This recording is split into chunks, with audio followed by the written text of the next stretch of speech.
Assalamualaikum warahmatullahi wabarakatuh. Welcome back to my channel, Bila Gusti.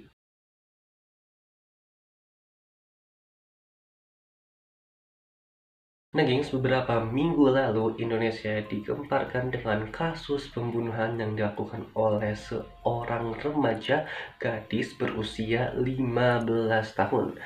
Dia melakukan aksi pembunuhannya kepada balita yang berusia 5 tahun.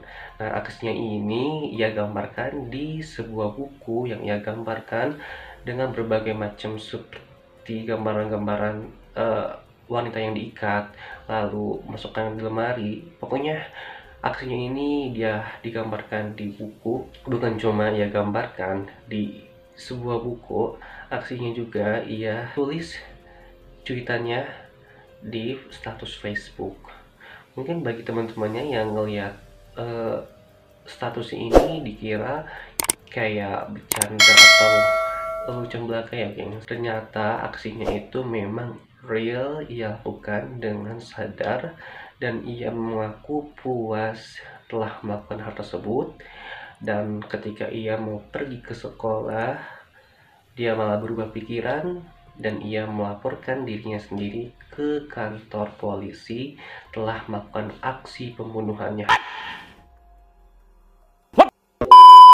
Oke geng, sebelum ada kasus ini di Indonesia, ada beberapa anak di dunia yang melakukan aksi pembunuhan, atau bisa dibilang mereka disebutnya dengan aksi psikopat. Dan inilah kasus psikopat di bawah umur yang paling sadis di dunia. Yang pertama ada Mary Flora Bell. Bocah perempuan berusia 11 tahun ini membunuh saudara laki-lakinya secara sadis. Aksi pembunuhan yang pertama ini dilakukan pada tahun 1968. Mary mencekik Martin Brown yang ketika itu berusia 4 tahun di sebuah rumah kumuh di pinggiran kota Newcastle, Inggris. Lalu pembunuhan yang kedua dilakukannya ketika bulan Juli di tahun yang sama, yaitu membunuh seorang anak laki-laki juga secara brutal. Ia menggores-gores korbannya dan memutilasi, alat kelaminnya juga dipotong, yang ketika itu korbannya baru berusia 3 tahun.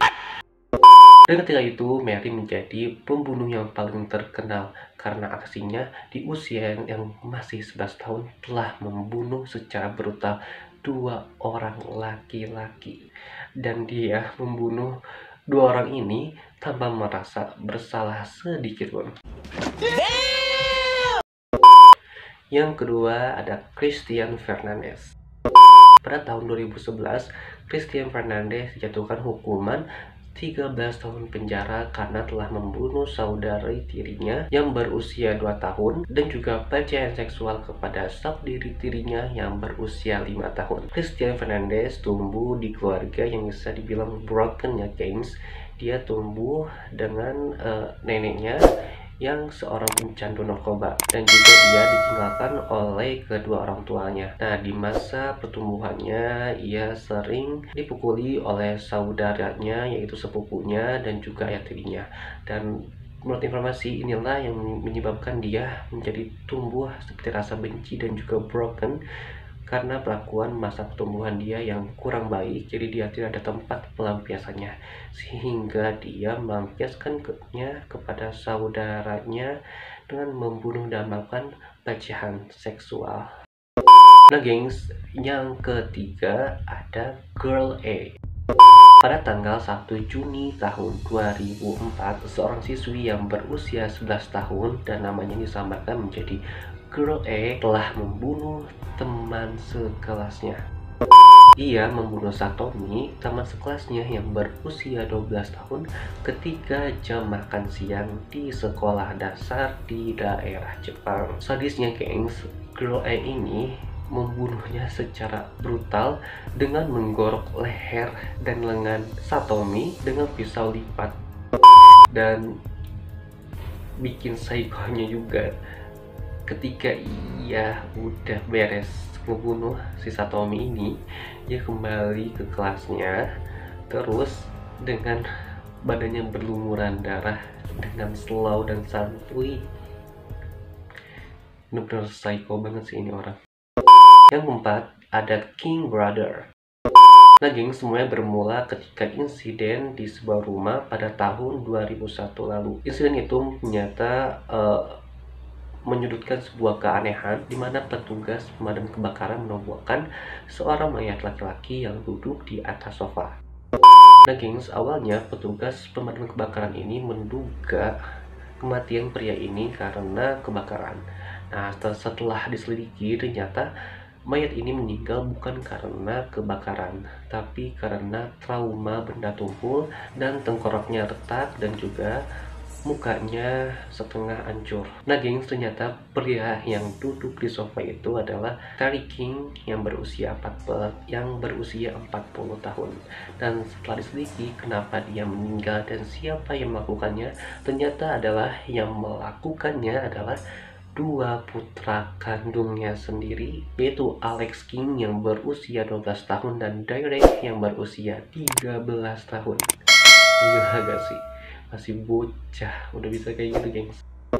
Nah, setelah diselidiki kenapa ia bisa melakukan itu, karena si Terry dan si Derek ini takut dihukum oleh bapaknya, makanya lah ia membunuh bapaknya secara brutal.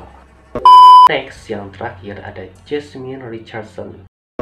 Nah, gengs, kalau ada yang bilang cinta itu buta, emang it's the true. Cinta itu emang buta. Berawal dari kisah percintaan Jasmine dan pacarnya yang tidak direstui oleh orang tua Jasmine. Dan dari situ pula ide pembunuhan yang dilakukan oleh Jasmine muncul untuk membantai keluarganya. Jasmine yang saat itu berusia 12 tahun membunuh keluarganya yang dibantu oleh pacarnya sendiri yang sudah berusia 23 tahun.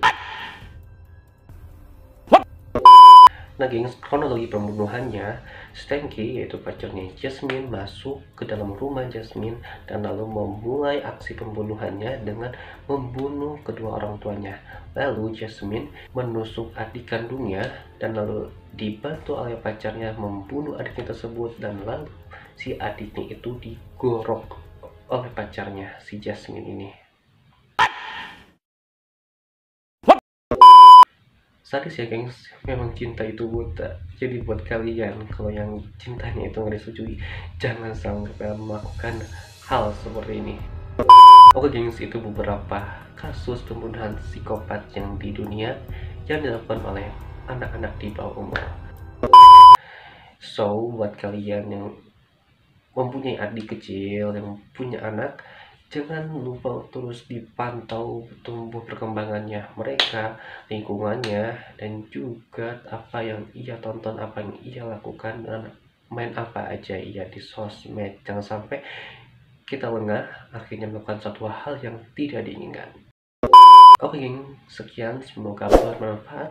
Jangan lupa untuk di like, share, komen, dan juga nyalakan notifikasinya.